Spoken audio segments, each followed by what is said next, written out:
بسم اللہ الرحمن الرحیم۔ السلام علیکم ناظرین کرام، ہمیں امریکی نائب وزیر خارجہ ایلس ویلز کا شکر گزار ہونا چاہیے کہ کم از کم انہوں نے پاکستان کے مفادات کے بارے میں اضطراب کا اظہار تو کیا۔ وہ پریشان ہے کہ چین پاکستان کے ساتھ مخلص نہیں اور پاکستان کے ساتھ اس کے سی پیک منصوبے امداد نہیں بلکہ قرضوں کی ایک ایسی شکل ہیں جن پر چین کی سرکاری کمپنیوں کے لیے نفع یقینی بنایا گیا ہے۔ ایلس ویلز کے بقول $1 ارب کا یہ منصوبہ قرض واپسی کے وقت پاکستانی معیشت سے خراج وصول کرے گا۔ چین اور پاکستان دونوں نے بلا توقف اس امریکی دعوے کو مسترد کر دیا کہ سی پیک پاکستان سے زیادہ چین کے لیے سود مند ہے۔ دونوں نے سی پیک کو باہمی مفادات کا حامل مشترکہ منصوبہ قرار دے کر اس کا دفاع کیا۔ ناظرین کرام، چینی سفیر یاو جنگ نے بجا طور پر بنا کسی لگی لپٹی کے کہا کہ پاک چین تعلقات دونوں ممالک کے لیے جیت کے تعاون کی بنیاد پر باہمی مفادات کو یقینی بناتے ہیں۔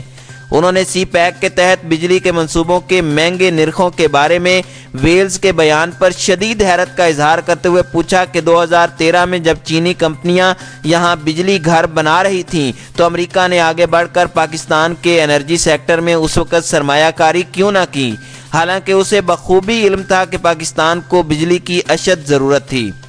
انہوں نے وضاحت کی کہ جب بھی پاکستان کو ضرورت پڑی چین نے ہمیشہ اس کی معاونت کی ہے۔ مغرب کے متحد کام کرنے والے IMF جیسے اداروں کے قرض واپسی نظام کے برعکس چین نے کبھی اپنے قرضوں کی بروقت واپسی پر زور نہیں دیا۔ ناظرین کرام، یہ سب کچھ کہا بھی گیا، سنا بھی گیا اور کیا بھی جا چکا ہے۔ اس زبانی گفت و شنید سے ایک بات ظاہر ہوتی ہے کہ امریکی نائب وزیر خارجہ ایلس ویلز کا بیان اس امریکی تحفظات کا ایک اور مظہر ہے جو وہ سی پیک کے بنیادی تصور سے رکھتا ہے۔ امریکہ نے ہمیشہ سی پیک کی مخالفت کی ہے کیونکہ وہ اسے عالمی فوقیت کی تگ و دو کے حوالے سے چینی کاوشوں کی توسیع سمجھتا ہے۔ اگر کوئی حقیقت سمجھنا چاہے تو اس کے لیے ضروری ہے کہ چین پاکستان اکنامک کوریڈور منصوبے کی روح کو پوری طرح سمجھا جائے۔ 62 بلین امریکی ڈالر کی چینی سرمایہ کاری کا یہ پرچم بردار منصوبہ چین کے belt and road aviation BRI میں شامل وہ منصوبہ ہے جو بڑی تیزی سے تکمیل کی جانب گامزن ہے۔ توانائی کے 5 مکمل اور تکمیل کی راہ پر گامزن مزید کئی منصوبے یقیناً پاکستان کی معاشی صورتحال بہتر بنانے میں معاون ثابت ہوں گے۔ ناظرین کرام، سی پیک مغربی چین کو پاکستان کے جنوبی ساحلوں پر صوبہ بلوچستان میں گوادر کی بندرگاہ سے منسلک کرتا ہے۔ مجوزہ راہداری روٹ کے ساتھ ساتھ منصوبے میں سڑکوں اور ریل کے ذریعے روابط، بجلی پیدا کرنے کے یونٹ اور خصوصی اکنامک زون شامل ہیں۔ BRI کے تحت بننے والے تمام راہداریوں کے پرچم بردار کے طور پر سی پیک تمام منصوبوں کے لیے مثال بننے جا رہا ہے۔ ناظرین کرام، چینی صدر نے 2013 میں قازقستان اور انڈونیشیا کے دوروں کے دوران BRI منصوبوں کا اعلان کیا تھا۔ شاہراہ ریشم معاشی بیلٹ اور 21ویں صدی کی باہری شاہراہ ریشم دونوں قدیم شاہراہ ریشم کی ایک جدید شکل ہیں جن سے بین البراعظمی تجارتی اور معاشی رابطہ ہموار کرنا مقصود ہے۔ ناظرین کرام، گوادر کے 40 سالہ انتظامی کنٹرول اور خصوصی اکنامک زون کی لیز چین کو بحر ہند میں قدم جمانے کا موقع فراہم کرے گی۔ سی پیک کی بدولت ہی چین انڈیا کے مغربی ساحلوں کے نزدیک اپنی بحری موجودگی کے قابل ہو جائے گا، اور بھارت کی پاکستان کے ساتھ مخاصمت کو بھی اس میں شامل کر لیں تو یہ انڈیا کے لیے بڑا چیلنج بن جائے گا۔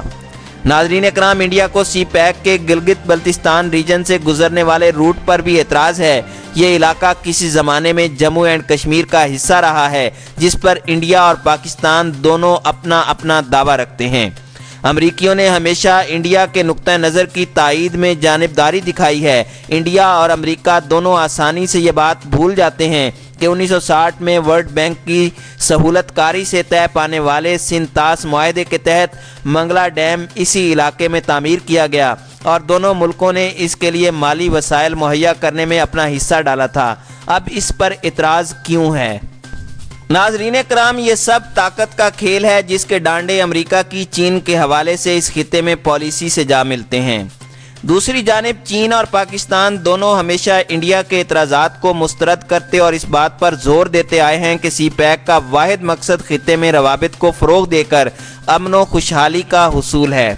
انہوں نے بارہا انڈیا کو دعوت دی ہے کہ وہ بھی ان کے ساتھ شامل ہو۔ سی پیک کی کوئی جغرافیائی سرحدیں نہیں ہیں، اگر اس کا کوئی مقصد ہے تو صرف یہ کہ اس کی وجہ سے علاقائی ہم آہنگی میں اضافہ ہو اور چین اور پاکستان کے باہمی اور بلا تفریق تمام ہمسایوں کے ساتھ تعلقات میں بہتری آئے۔ یہ منصوبہ چین، جنوبی ایشیا، وسطی ایشیا اور مشرق وسطیٰ میں 3 ارب انسانوں کو براہ راست فائدہ دے سکتا ہے۔ تکمیل کے بعد سی پیک نہ صرف 2 طرفہ بلکہ علاقائی تجارتی روابط کی فراہمی کا سبب بھی بنے گا۔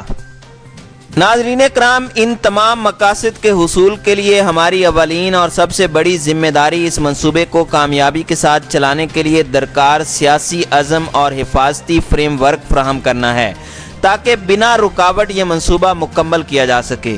اس کوریڈور کی تکمیل کی سعی سے چین اور پاکستان نہ صرف اپنے جغرافیے کو معاشی نمو کے لیے استعمال کرنے کے قابل ہوں گے بلکہ ہمسائیگی میں ایک ایسا خطہ تشکیل دینے میں کامیاب ہو جائیں گے جو پرامن، باہم منسلک اور خوشحال ہو، اور وہ خطے کے دوسرے ممالک بشمول انڈیا کی سی پیک میں شمولیت کو بطور شراکت کار کھلی باہوں سے قبول کریں گے۔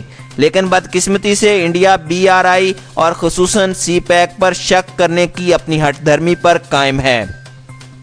بہرحال انڈین قیادت کو سپر پاور بننے کے اپنے جنون کو پس پشت ڈال کر بالآخر امن و آشتی کا راستہ انتخاب کرنا ہوگا۔